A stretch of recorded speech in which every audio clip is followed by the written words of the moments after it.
नमस्कार दोस्तों, जैसा कि हमारा चल रहा था प्राचीन सभ्यताएं, तो आज हम बात करते हैं प्राचीन सभ्यताओं में धोलावीरा सभ्यता की, जो कि भारत में दूसरा सबसे बड़ा स्थान है। यानी कि सिंधु सभ्यता का भारत में स्थित दूसरा सबसे बड़ा स्थान कौन सा है? तो है धोलावीरा। तो आइए शुरू करते हैं। सबसे पहले तो देखते हैं कहाँ पे स्थित है।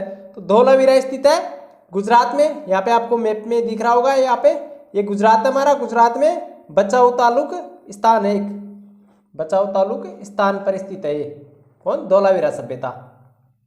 और धोलावीरा सभ्यता की खोज किसने की? तो धोलावीरा सभ्यता की खोज की है 1967-68 में, यानी कि 1967 और 68 ईस्वी में जेपी जोशी। इसका पूरा नाम है जगपाल जोशी। तो मैं शॉर्ट में बता रहा हूँ आपको, जेपी जोशी। आप शॉर्ट में याद रख लेना। वैसे ज़्यादातर शॉर्ट में ही पूछता है कि धोलावीरा सभ्यता की खोज किसने की। तो 1967 भी देखने को मिल सकता है और 1968 भी मिल सकता है आपको देखने में। इस कारण दोनों सन लिखा हूं मैं, क्योंकि कुछ किताबों में 67 है, कुछ में 68 है। तो धोलावीरा सभ्यता की खोज की गई है 1967-68 में जेपी जोशी द्वारा, यानी कि जगपाल जोशी द्वारा। इसका उत्खनन कब किया गया है? इसका उत्खनन किया गया है 1990 में RS विस्ट के नेतृत्व में। यानी कि खोज 1967-68 में हो गई और उत्खनन कब हुआ? 1990 में RS विस्ट के नेतृत्व में। तो इसका उत्खनन और खोज। और अब हम देखते हैं आपसे किस किस के साक्ष्य मिले हैं। तो सबसे पहले तो हम देखते हैं कि बाकी सब नगरों को 2 भागों में बांटा गया था, लेकिन जो धोलावीरा स्थान है ना, इसे 3 भागों में बांटा गया था।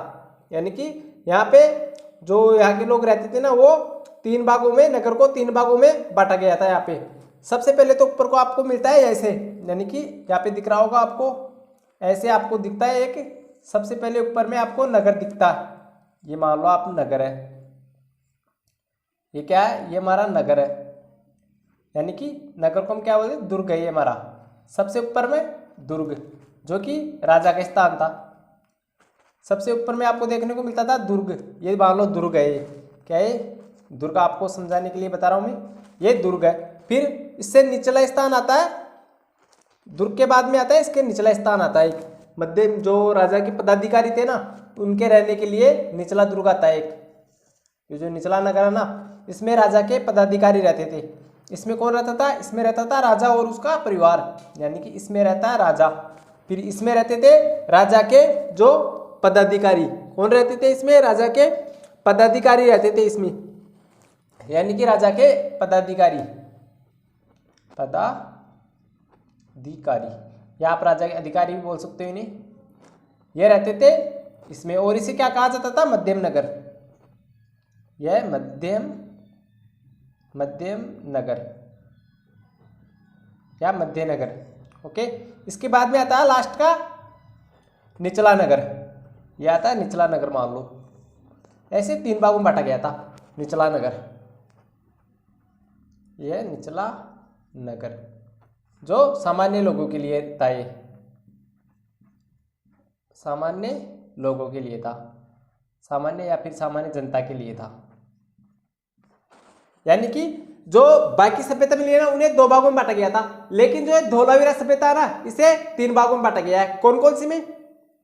सबसे ऊपर आता है, सबसे ऊपर का या पहला आता है दुर्ग, फिर आता है मध्यम नगर, फिर आता है निचला।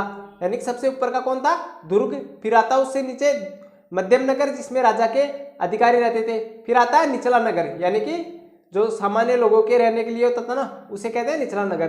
तो ये था सिंधु सभ्यता को जो नगर व्यवस्था थी, इसे 4 भागों में बांटा गया था। सिंधु सभ्यता की जो नगर व्यवस्था थी ना, इसे 4 भागों में बांटा गया था।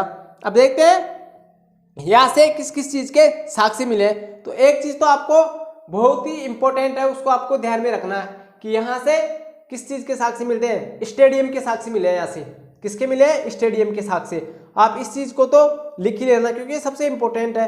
किसके साक्ष्य मिले हैं? यहाँ से स्टेडियम के। यानी कि यहाँ पे दिख रहा होगा आपको, मैं लिख देता हूं यहाँ पे, स्टेडियम के साक्ष्य मिले हैं। स्टेडियम के साक्ष्य कहां से मिले? ये मिले धोलावीरा सभ्यता से। अगर ये क्वेश्चन है कि विश्व का सबसे पहला स्टेडियम कौन सा था, तो वो था धोलावीरा में स्थित था। विश्व का सबसे पहला स्टेडियम कहाँ स्थित कहाँ स्थित था? धोलावीरा सभ्यता में स्थित था विश्व का सबसे पहला स्टेडियम। यानी कि स्टेडियम के साक्ष्य अगर भारत में पूछे या विश्व में पूछे तो वो मिले, सबसे पहले साक्ष्य मिले यहाँ से, धोलावीरा सभ्यता से मिले विश्व में स्टेडियम के प्रथम साक्ष्य। कहाँ से मिले? धोलावीरा सभ्यता में।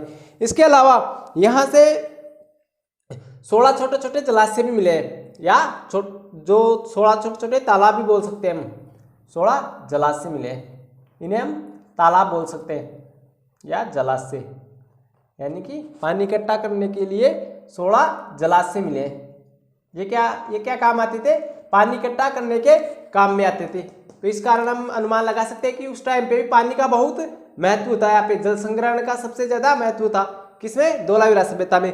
ये क्वेश्चन भी बन सकता है कि जल संग्रहण का सबसे ज्यादा महत्व किस सभ्यता में था? तो वो था धोलावीरा सभ्यता में। आपको बिल्कुल एक एक टॉपिक जो मेन टॉपिक है ना, वो आपको पूरे इसमें बता दूंगा मैं, ताकि इससे बाहर क्वेश्चन नहीं जा पाए। छोटे से लेकर बड़े टॉपिक तक सब बताऊंगा मैं आपको इसमें कि क्या क्या चीज मिली है यहाँ से। इसके अलावा यहाँ पे अगर हम बात करते हैं तो घोड़ा की जो कलाकृतियां है ना, वो भी यहीं से मिली है। यानी कि घोड़े की कलाकृतियां, ये आती है घोड़े की कलाकृतियां, घोड़े की कलाकृतियां या घोड़े की आकृतियां बोल सकते हो आप इसे, घोड़े की कलाकृतियां। कहां से मिली है घोड़े की कलाकृतियां?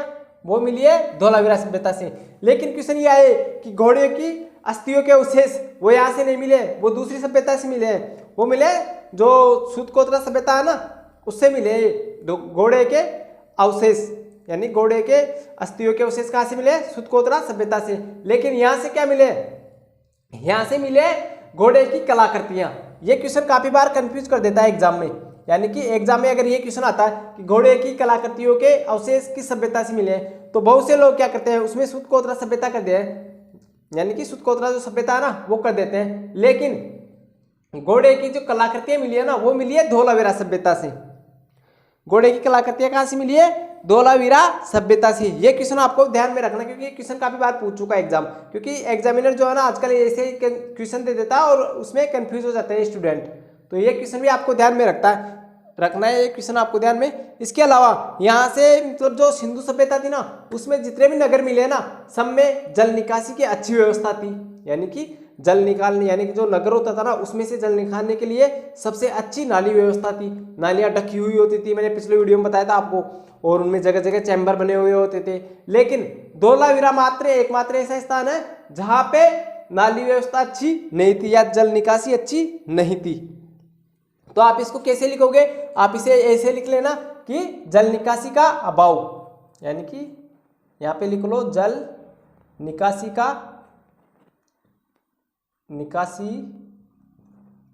अभाव,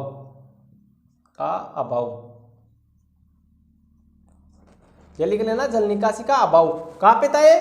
धोलावीरा सभ्यता में। बाकी जितने नगर मिले ना, सब में अच्छी जल निकासी के लिए अच्छी व्यवस्था थी, लेकिन इसमें जल निकासी का अभाव देखा गया था। यानी कि यहाँ पे जल निकासी के लिए कोई अच्छी व्यवस्था नहीं थी धोलावीरा सभ्यता में। इसके अलावा मैंने आपको बताया था कि जो धोलावीरा ना, ये भारत में स्थित दूसरा सबसे बड़ा स्थान है। कौन सा है? धोलावीरा। और जो सिंधु घाटी के सबसे बड़े, अगर सिंधु घाटी की हम बात करते हैं ना कि सबसे सुंदर नगर कौन सा था सिंधु घाटी का, तो वो आता है हमारा धोलावीरा। अगर ये क्वेश्चन आए कि सिंधु घाटी का सबसे सुंदर नगर कौन सा था, तो वो था धोलावीरा। यहां पे लिख लेना आप सबसे सुंदर नगर, सबसे सुंदर नगर, सबसे सुंदर नगर। सबसे सुंदर नगर किसे कहा गया है? धोलावीरा को कहा गया है सिंधु घाटी सभ्यता का। यानी कि सिंधु घाटी सभ्यता का सबसे सुंदर नगर किसे कहा गया है? वो कहा गया है धोलावीरा सभ्यता का। इसके बारे में ये महत्वपूर्ण जानकारी थी, आप ये जानकारी सबसे ज्यादा रखना। इसमें सबसे ज्यादा क्वेश्चन पूछता है ना एग्जामिनर, वो पूछता है इसके बारे में।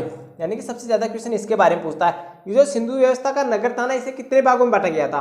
तो इसे बांटा गया है 3 भागों में। कौन कौन सा? उच्च नगर, मध्यम नगर और निचला नगर। उच्च नगर राजा के लिए होता था, फिर उसके बाद में आता है मध्यम नगर, वो राजा के अधिकारियों के लिए होता था, और उसका निचला आता है लास्ट का, वो आता है सामान्य जनता के लिए। यानी सबसे ऊपर आता है दुर्ग, जिसमें राजा और उसका परिवार रहता था। उसके बाद में आता है मध्यम नगर, जो राजा के अधिकारी होते थे ना, वो रहते थे। और सबसे निचले में कौन रहते थे, सामान्य जनता। तो ये थी सिंधु घाटी की जो ये धोलावीरा सभ्यता की नगर व्यवस्था। ये क्वेश्चन एग्जामिनर में बार बार घुमा कर पूछता है। और एक ये क्वेश्चन पूछता है कि घोड़े के जो स्टेडियम के अवशेष है ना वो कहाँ से मिले। एकमात्र स्थान है ये जहां से सबसे पुराने स्टेडियम के अवशेष मिले हैं। खुदाई के दौरान जो स्टेडियम के अवशेष मिले हैं ना सबसे पुराने यहीं से मिले, धोलावीरा सभ्यता से। इसके अलावा 16 जलाशय मिलते हैं, मैंने बताया था आपको, जल संग्रहण करने के लिए छोटे मोटे तालाब मिले हैं। इसके अलावा घोड़े की कलाकृतियां, खुदाई में जो घोड़े की कलाकृतियां प्राप्त हुई ना आकृतियां वो यहीं से हुई है। इसके अलावा जल निकासी का अभाव था यहाँ पे, और सबसे सुंदर नगर भी इसी को कहा गया है। और ये कहाँ पे स्थित है, धोलावीरा गुजरात के बछाऊ तालुक स्थान पर। ये आप स्थान ध्यान में रख लेना, जो गुजरात का बछाऊ तालुक स्थान है ना यहाँ पे स्थित है, ये गुजरात है हमारा। और जिला पूछे कि कौन से जिले में स्थित है, तो स्थित है कच्छ जिले में। कौन सा जिला, अगर जिला भी पूछ लेना आपको, अक्सर एग्जाम में जिला भी पूछ लेता तो आप ध्यान में रखना, कच्छ जिला, गुजरात के कच्छ जिले के बछाऊ तालुक स्थान पर। यह क्वेश्चन आपको ध्यान में रखना कि कौन सा जिला है, कच्छ जिला है, बछाऊ तालुक स्थान है गुजरात का, यहाँ पे धोलावीरा सभ्यता स्थित है। तो ठीक है दोस्तों, मिलते हैं नेक्स्ट वीडियो में। तब तक के लिए हमारे चैनल को लाइक कीजिए, सब्सक्राइब कीजिए और ज्यादा से ज्यादा शेयर कीजिए।